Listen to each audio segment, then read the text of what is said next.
지난주 그 6월절 제정의 기초 단계에 이어서 나중에 이제 율법이 확정되고 선포되면 정식 절기로 들어가는데 6월절을 보낸 다음에 이렇게 무교절을 보내게 돼 있습니다. 그 무교절의 어떤 기초적인 행태에 대해서 하나님께서 명령을 하시는 겁니다.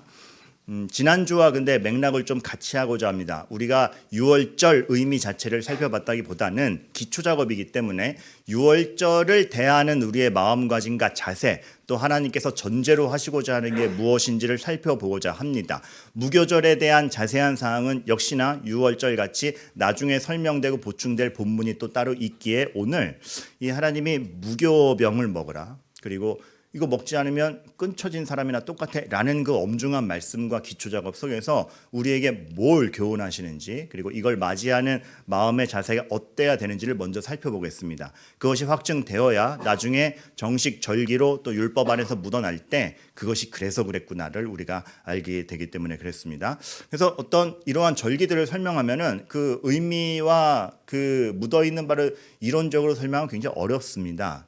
세 가지 키워드를 들여서 여러분에게 압축해 설명해 드리려고 합니다. 무엇이냐면 인생의 오아시스, 각인, 지속이라는 키워드입니다. 오늘 인생의 오아시스, 각인, 지속, 이것이 오늘 하나님께서 무교절 또 무교병을 먹는 그 일정 중에서 우리에게 말씀하시는 바입니다. 일단 그 학생들, 어린아이들도 있어가지고 말하자면 무교병이 뭐예요? 빵을 만들 때 빵이 좀 이렇게 부드럽고 씹혀야지 맛있잖아요. 누룩을 넣지 않으면, 이스트를 넣지 않으면 빵이 부풀지가 않습니다. 그래서 누룩을 넣지 않은 빵을 무교병, 빵병자 써서 무교병이라고 합니다. 우린 떡병자라 그러죠. 빵병자 아니고. 근데 그렇게 되면 굉장히 납작하고 딱딱하고 먹기 불편해요. 맛도 없고. 근데 하나님께서 6월절을 보내고 그런 빵을 먹으라 그래요. 왜 그거를 굳이 하나님께서 먹게 하시는가? 그래서 뭘 기억하게 하시려는가? 도대체 우리에게 하시려는 바가 무엇인가? 자, 여러분, 모든 절기는 하나님을 바라보게 하는 목적이 있습니다. 그런데 우리가 절기 그러면 지금은 구약의 절기를 지키지는 않지만 우리들에게도 어떤 뭐 추수감사절, 뭐 이렇게 부활절 다가오면 행사, 또 뭐 해야 돼? 이런 부담이 먼저 올 수가 있잖아요. 절기가 규칙으로 인식이 되기 시작하면 그 사람에게 굉장히 감동 없이 다가옵니다. 하나의 행사요, 이벤트 일로만 다가오죠. 그런데 그 절기에 대해서 너무나 적합하게 설명한 주석가가 있어요. 참 이런 따뜻한 주석가를 만나기가 힘든데 이렇게 표현한 거야. 절기가 무엇이냐? 대개의 이제 학자님들은 뭐뭐뭐하고 뭐뭐뭐하고 뭐뭐를 의미하는 것이다. 정의만 내리는데 비유적으로 표현하셨죠. 인생의 오아시스다. 여러분, 우리가 마치 이거와 같은 거죠. 사막을 걷는 거와 같고, 이게 뭐지? 제대로 가는 거 맞아? 내 삶은 어떻게 이게 보장이 되는 삶이야라고 막막하게 걷고 있는데 오아시스가 딱 발견이 돼서 어이구 나 살 수 있구나. 오아시스에서 충전하고 다시 갈 수 있는 힘을 얻듯이 하나님께서 절기를 두신 것은 야 이거 지켜라. 행사 좀 하자. 이것이 아니라 우리가 광야를 걷는 것 같은 심정 중에 하나님 계신 것 맞아요? 맞다라고 오아시스를 주는 것이죠. 너희가 땅을 보고 사막을 보고 광야를 보지 말고 하나님이 무엇을 해나가시는지를 보고 거기서 영적 공급을 받고 그것을 기억하고 너희가 잊어버린 것들을 다시 한번 환기하는 것, 그게 절기인 거예요. 그래서 절기를 인생의 오아시스라고 표현을 하신 것이죠. 그만큼이나 모든 절기, 하나님이 확정하신 날들은 너무나 그 날들로 말미암아 우리가 먹지 못했던 물을 마시고 그거 덕분에 힘을 내서 나아갈 수 있는 계기가 되는 것입니다. 주일도 마찬가지예요. 우리가 어떤 그 안식일이 그리스도의 부활의 날로 주일이 된 이 예배의 날도 광야를 걷는 것 같은 삶 중에서 하나님이 계시고 하나님이 역사하시고 우리의 삶이 하나님 안에 있음을 증명하는 그런 매주의 오아시스 같은 나날들인 것입니다. 예배 시작할 때 제가 농담같이 얘기했지만 그런 오아시스가 마련되어 있기 때문에 진짜 주일이 기다려지는 거예요. 제가 마련한 게 아니라 주님이 주시는 오아시스이기 때문에 이거 준비됐는데 누구든 성도님들 오셔서 이거 마시고 가시면 좋겠다. 그것 때문에 기다려주는 것이죠. 그게 아주 초기부터 뭐 6월절 율법이 제정돼서가 아니라 하나님이 본연적으로 처음부터 추구하셨던 것 중에 하나입니다. 지금 세례 입교반을 하고 있죠. 이러한 점들을 알려주기 위해서 세례 입교반 중에 제가 반드시 주는 숙제가 있습니다. 출애굽기 20장과 신명기 5장을 비교하는 거예요. 거기서 이 인생의 오아시스의 의미가 정확히 나오거든요. 그럼 여러분께 묻겠습니다. 왜 출애굽기 20장이랑 신명기 5장일까요? 여기에 공통적으로 나오는 게 있거든요. 둘 다 모세가 쓴 글이죠. 근데 하나는 모세가 초반기를 기점으로 쓴 글이라면 신명기는 모세가 이제 말년에 기점으로 쓴 글이에요. 신명기 5장과 출애굽기 20장의 공통점은 무엇인가요? 지금 몇 분 막 재빠르게 찾고 계십니다. 네. 피곤하실 듯해서 제가 말씀을 드려요. 둘 다 십계명이 나옵니다. 출애굽기 20장과 신명기 5장에 십계명이 나옵니다. 진짜 드리고 싶은 질문은 이거예요. 십계명이 나오는구나. 근데 20장과 5장에서 다른 점이 있어요. 아니 하나님이 선포한 건데 모세가 그걸 다르게 적었어요? 네, 다르게 적은 점이 있습니다. 하나님 그 못은 아니에요? 아니에요. 어떤 점이 다른가? 잘 보세요. 안식일에 대한 표상을 보면은, 안식일에 대한 선언을 보면은 이거는 똑같아요. 안식일을 기억하여 거룩하게 지키라. 열심히 일하고 그러나 그날은 멈추고 쉬어라. 똑같아요. 종이나 가축이나 다 쉬어라. 똑같아요. 이유가 다릅니다. 출애굽기 20장에서는 왜 쉬어야 됩니까? 라는 말에 이는 엿새 동안에 하나님이 만드시고 일곱째 날에 쉬었으니까 우리도 쉰다입니다. 그럼 신명기 5장도 똑같이 적어야 될 거 아니에요. 근데 모세가 다르게 적어요. 출애굽을 기억하면 쉬어라라고 나와요. 왜 모세가 맘대로 바꿨지? 근데 그렇지 않아요. 모세가 같은 하나님의 목적을 간파해서 그것을 잘 입체적으로 이해하도록 다른 방식으로 적은 겁니다. 정리하자면 출애굽기 20장에서는 창조를 기념하는 것이죠. 하나님께서 너무 기쁘게 창조가 완료되었다. 게다가 나의 형상으로 창조된 사람, 이 기쁨은 이루 말할 수 없고 이 사람에게 모든 것을 위임하며 나의 형상을 묻어놨고 사람으로 말미암아 생육하고 번성하리라. 나는 이것이 기쁘고 이것을 기념하며 사람과 나의 관계가 너무나도 사랑의 관계임을 확증하며 예배의 날로 정한다. 그게 안식일이에요. 그 창조를 기념하는 것이죠. 그런데 모세가 왜 신명기 5장에서는 출애굽과 구원이 안식일의 이유다라고 했을까? 창조가 그러한 하나님의 완전한 기쁨과 하나님이 우리를 완성하심과 하나님의 나라에서 우리가 하나님과 함께 나눌 날들을 기념하며 하나님의 나라로 향한다라는 걸 표상하는 날이거든요. 그런데 우리 타락으로 인해서 그게 무너졌죠. 우리 타락으로 인해서 하나님과의 관계가 끊겼죠. 하지만 하나님께서 거기서 끊겼으니 버려두겠다가 아니라 너희를 구원해서 다시 그 원래의 목적대로 두겠다라고 하신 것이 구원이며 그 구원을 역사적으로 표상적으로 먼저 보여주신 것이 출애굽이라는 겁니다. 그러니까 모세는 하나 얘기하는 거죠. 하나님이 우리를 만드셨고 우리 인생은 하나님 가운데 있고 하나님께서 완성될 하늘나라로 우리를 데려가신다.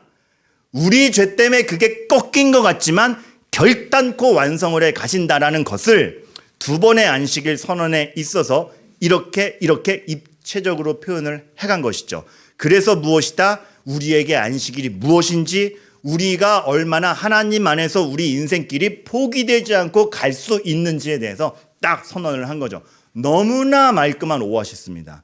그저 종살이하다 끝내겠지 하던 인생에서 그것을 하나님이 바꿔놓으신다라는 선언을 보며 우리는 예배하러 간다.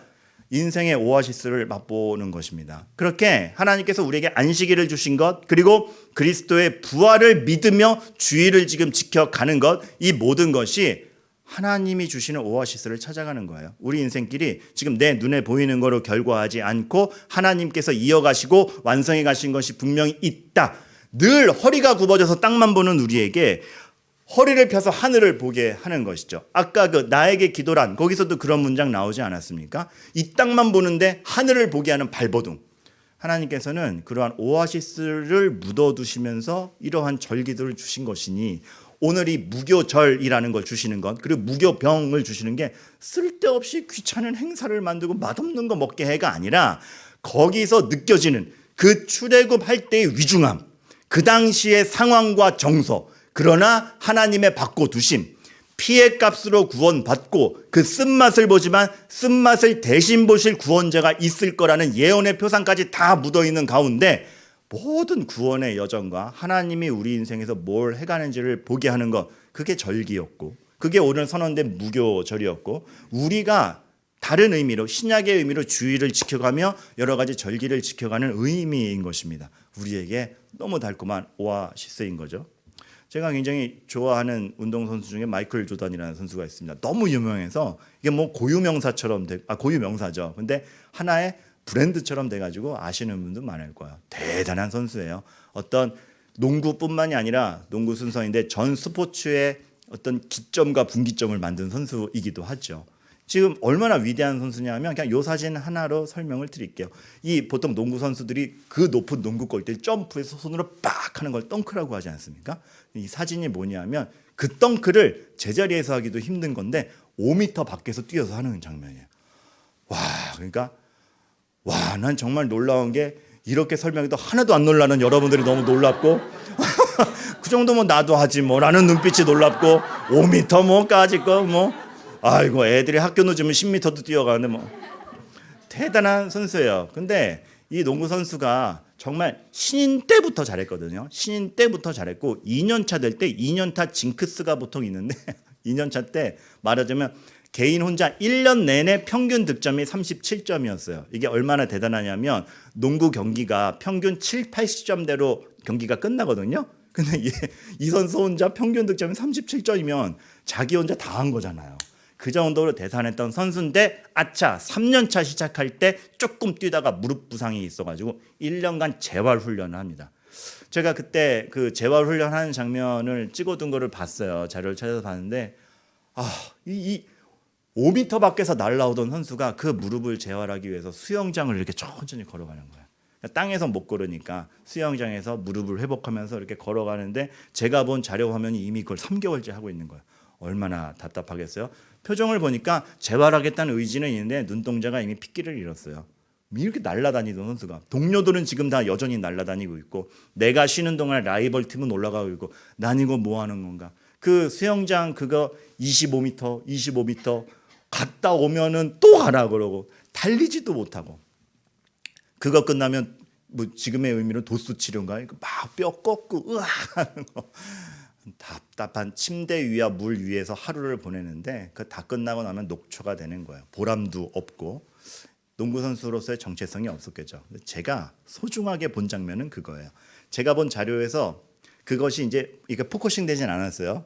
근데 주옥같이 지나가는 장면이 하나 있었어요. 재활 훈련을 도와주는 그 재활 훈련 돕는 선생님 중에 한 분이 때마다 주기적으로 그랬던 것 같아요. 이렇게 마이클 조단이 의기소침하게 이렇게 있으면 마이크 딱 불러요. 농구공을 딱 던져요.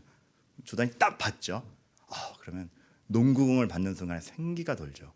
그치, 내가 농구 선수였지. 이것을 다시 하기 위해서 내가 지금 재활을 하는 거지. 농구공을 받는 순간에 생기가 싹 돌아. 그리고 트레이너 같은 분이 이렇게 얘기해요. 무엇을 위해 하는 건지 잊지 마. 네가 누군지 잊지 마. 생기가 확 돌아서 다시 재활 훈련을 가요. 오아시스죠. 이런 것이죠.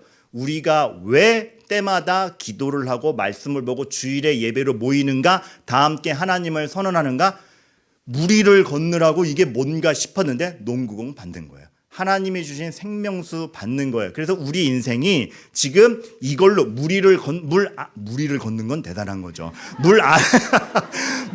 너무 성경적이다 보니까 물 안을 느리게 걷는 걸로 내 인생이 끝나는 것이 아니라 이 회복의 과정을 통해서 다시 날아다닐 날이 있고 난 그것을 돕기 위해서 지켜보고 있고 잊지 말아라. 하나님께서 우리에게 예배의 시간을 주신 것, 읽을 수 있는 묵상할 수 있는 말씀을 주신 것, 때마다의 우리 모임을 허락하신 것, 그리고 구약의 절기를 제정하신 것은 그거를 잊지 않게 하려 하시는 겁니다. 그리고 여러분들은 그거를 통해서 공급을 받으셔야 돼요. 정말 하나님의 열심으로 되는 일입니다. 제가 최근에 이사 오시거나 새로이 합류하신 분들이 많기 때문에 신방을 다닐 때 이 말씀 제일 많이 신방 때 전해드리거든요. 시편 1편 3절 유명한 말씀인데 그 말씀을 전해드린 이유 중에 하나가 시냇가에 심은 나무라고 표현되죠. 하나님을 믿는 의인들이 생각해보면 졸졸 흐르는 시냇가 옆에 나무 좋습니다. 제가 이것을 가르쳤을 때 옛날에 주일학교 가르쳤을 때 한 아이가 이렇게 질문했어요. 근데 좋은 나무인데 주변에 시냇가가 없으면 어떻게 해요? 그럼 버려지는 거예요? 제가 뭐라 그럴게요? 조용히 하라 그랬죠. 왜냐면 그 당시에 저로서도 할 말이 없는 거예요. 생각해 보니 시냇가에 심은 나무면 딴 나무는, 좋은 나무인데 구석에 심겨 있는 나무는 버린다는 건가? 저도 그 질문을 듣고 해소가 안 되는 거예요.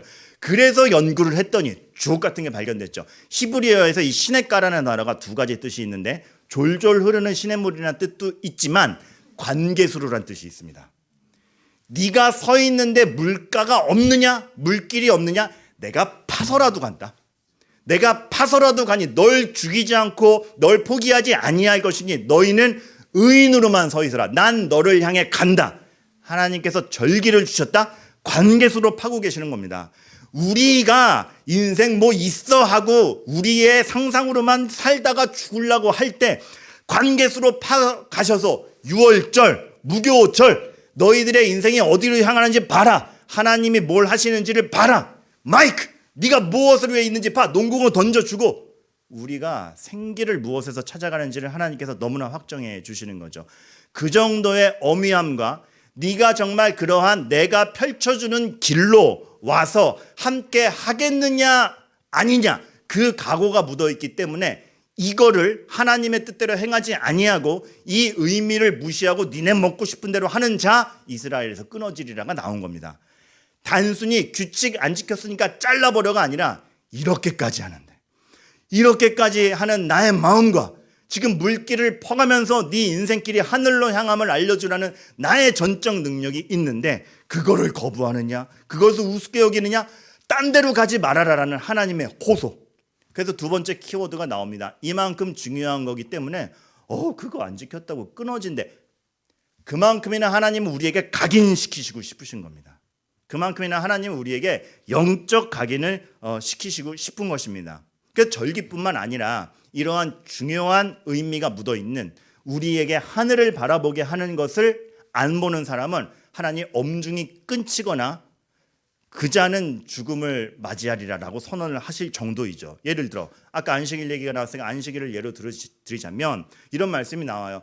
야, 안식일 지켜. 근데 안식일에 지키지 않고 일하는 사람 죽을 것이다. 끊쳐지리라. 이 말씀이 또 나와요. 무시무시하죠. 그래서 우리는 안식일을 지키라라는 말씀이 되게 냉정하고 그러한 규칙 앞에 무서운 하나님 이렇게 각인되죠. 게다가 불도 때우지 말래요. 안식일에는 불도 피우지 마. 불 피우면 죽일지니라. 이거 뭐지? 근데 여러분 설명을 듣고 보니까 다시 보이잖아요.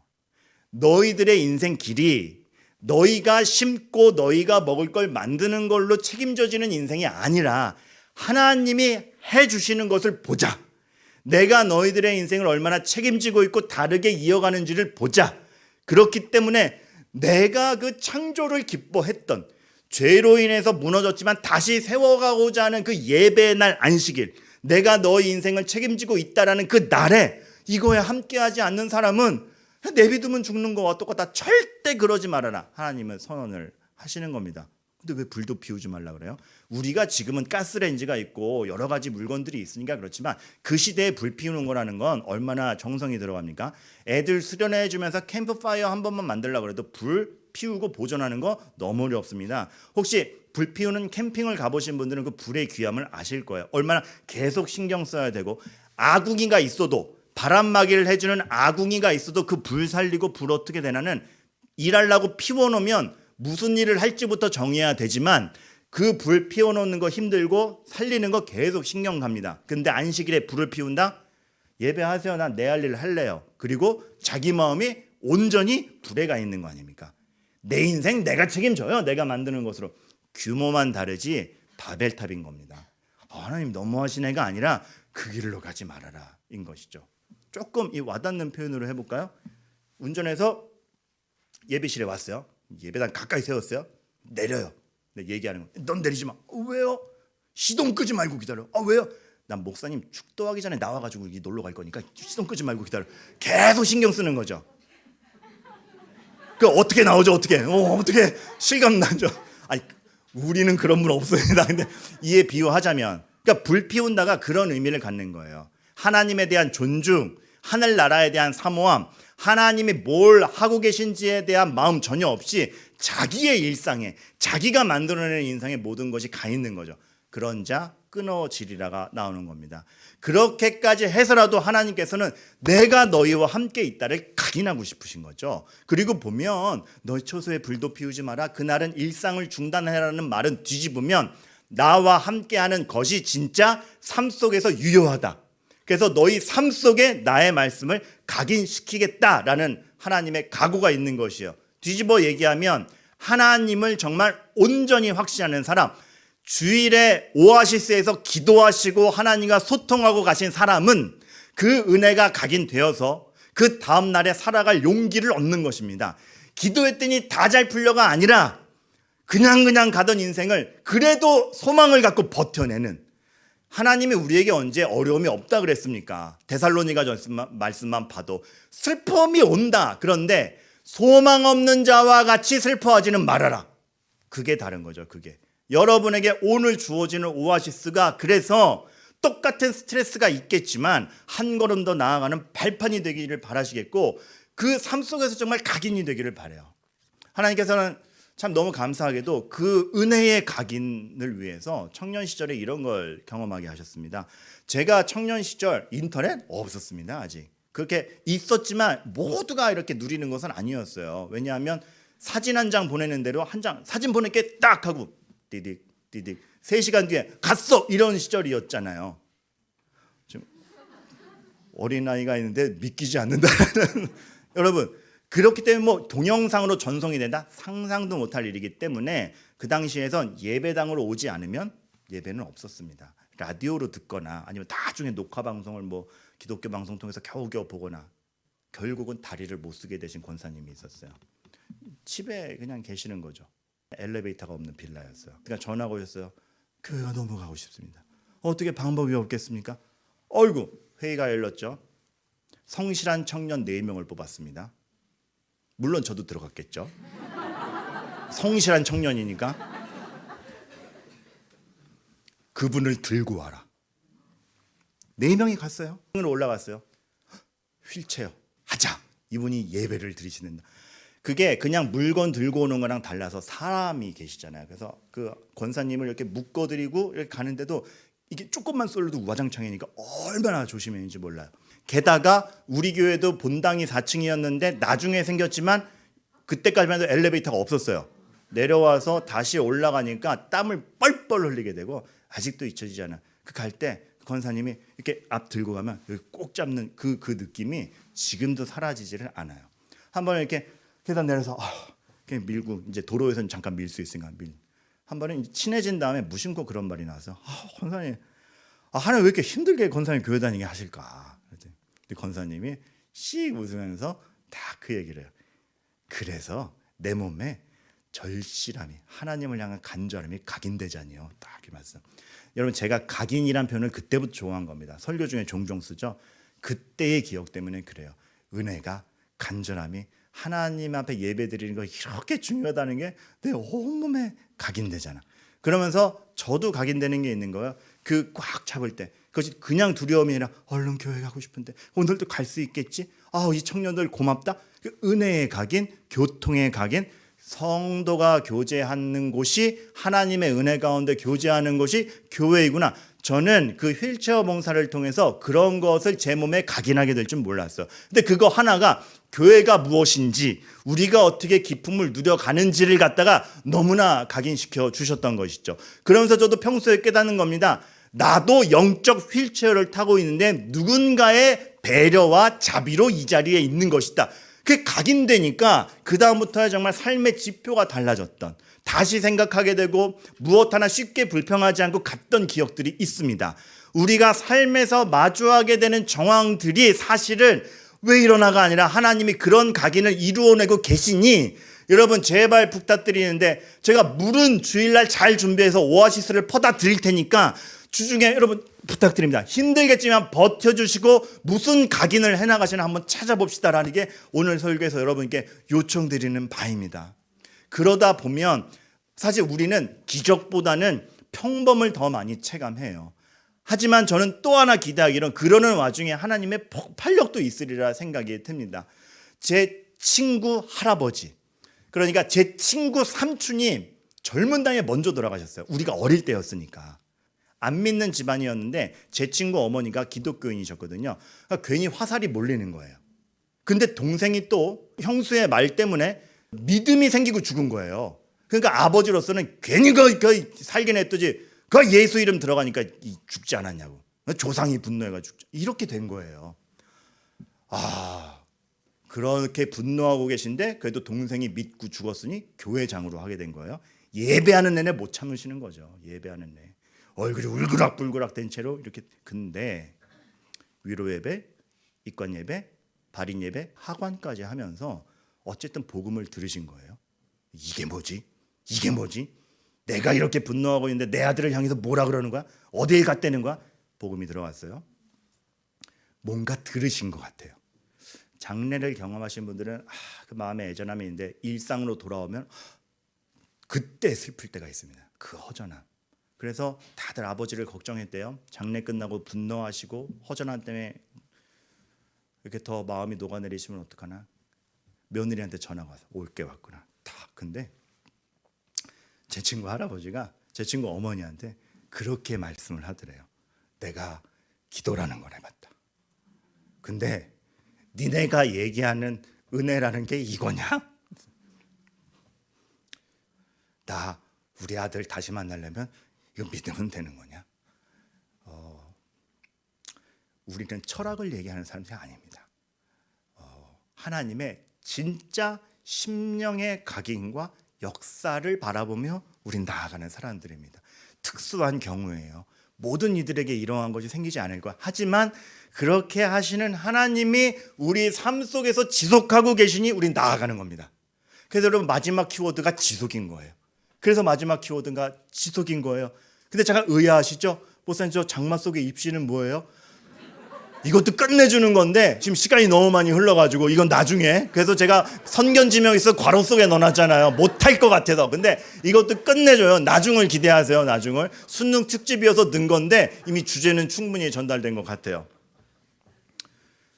그래서 삶에서의 지속입니다. 저는 하나님이 우리에게 주시는 절기, 계명, 단순 규칙이 아니라 너무 멋있는 게, 특별히 10계명도 나중에 규칙으로 주어지지만 4계명, 5계명 사이가 너무 멋있는 거예요.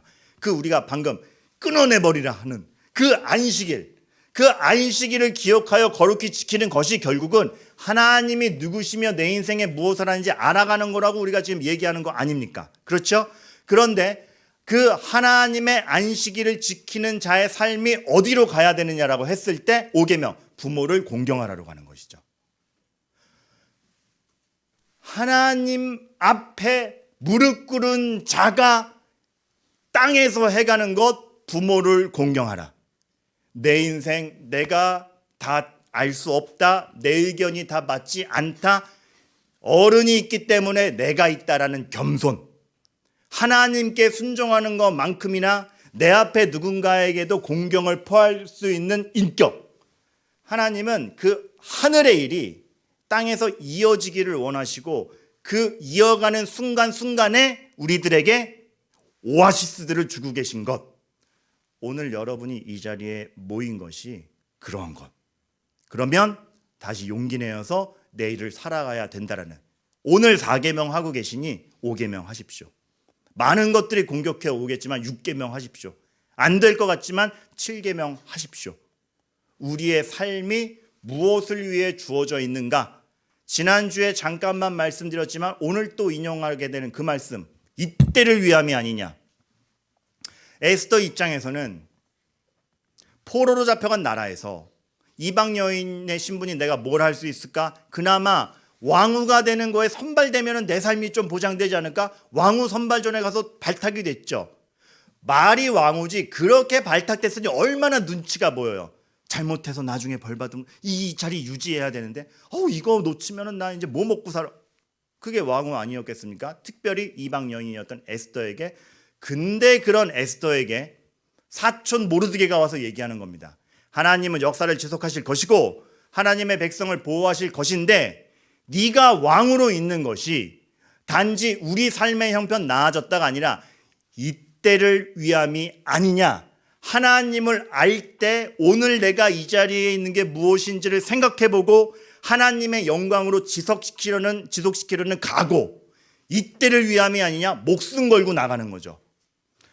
우리에게도 내가 왜 이 자리 이런 형편에 있지 모르겠지만 하나님이 여러분 인생에 오아시스를 주시면서 여러분에게 각인시키는 것이 있으면서 여러분의 삶에 지속해가는 하나님의 은혜가 있을 것이고 그걸로 여러분들은 멋있어질 겁니다. 정말 바랍니다. 여러분 그 안에서 하나님의 역사를 누려가기를 바랍니다. 오늘 말씀이 너무 어려웠다면 이 마지막 한마디로 여러분이 정리하시면 돼요. 사실은 오늘 이 설교를 준비하는데 굉장히 아이디어가 되었던 건데 제가 좀 삶의 루틴을 좀 다양하게 하기 위해서 새로운 걸 경험하기 위해서 일부러 안 가던 길도 가고 신방 갈 때도 차 타고 갈 수 있는 곳은 차 타고 가야겠지만 걸어갈 수 있는 곳은 일부러 걸어보고 그래서 이렇게 뭐든지 좀 새로 마주하려고 합니다. 그러다가 이번에 주옥 같은 장면을 마주쳤죠. 연인이 싸우고 있어요. 안타깝잖아요. 이 예쁜 젊은이들이 왜 싸우고 있을까? 근데 요즘에 이렇게 그 싸움에 섣불 끼어들 수도 없고 끼어들어봤자 당신은 뭔데 나올 거고 뭐 머리도 이상한 사람이 와가지고 끼어들 수 있으니까. 그래서 그냥 이렇게 안타깝게 쳐다보는데 찰나의 순간에 제가 주옥 같은 말을 들었어요. 그 여자 되시는 청년이 꽃다발도 들고 있고 선물도 들고 있고 뭐 잘 받은 것 같아요. 근데 신경질을 내면서 이 한마디 남자친구에게 퍼붓는 거예요. 이벤트는 잘하면서 평소에 왜 그래?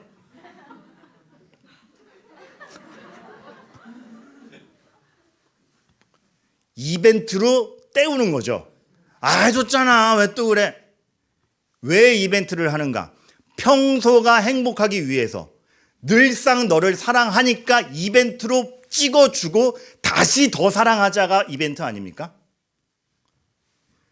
주일 예배드림, 절기를 지킴, 삶에서 하나님의 이름을 지속시키기 위한 이벤트 아닙니까? 근데 우리는 혹시나 그러지 않은지 기도 많이 했어요. 이번 주는 술 먹을게요. 예를 들면 기도 한 달치 했으니까 내 맘대로 볼게. 물론 이해를 돕기 위해 유치하게 표현한 겁니다.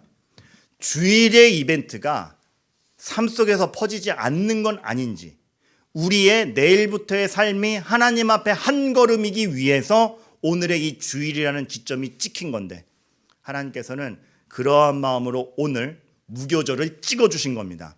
왜 그 딱딱한 빵을 먹어야 돼요? 이거 먹으면서 뭘 기억해야 돼요? 너희가 어디서 나왔는지를 기억해라. 출애굽기의 그 어두움을 기억해라. 너희를 위해 대신 피를 흘린 것이 있는 것을 기억해라. 근데 그것이 하나님의 일이요 너희를 살리는 길이며 너희의 인생이 애굽 땅 종으로 끝나지 않고 약속의 땅으로 가는 존재로 되었음을 기억하라. 오늘 우리에게도 주시는 말씀일 거라 생각이 되고 너무나 감사하게 그 오아시스를 매주 경험케 하기 위하여 하나님께서 우리에게 예배당을 허락하시고 교회 이름을 허락하시고 우리에게 성경을 주신 줄 압니다. 모르겠습니다. 저는 미약하나 성령께서 역사하시기에 오늘 여러분들의 한 모금 오아시스 받아가시고 부탁드리기는 제발 힘을 내셔서 이번 주 버티시기를 바랍니다.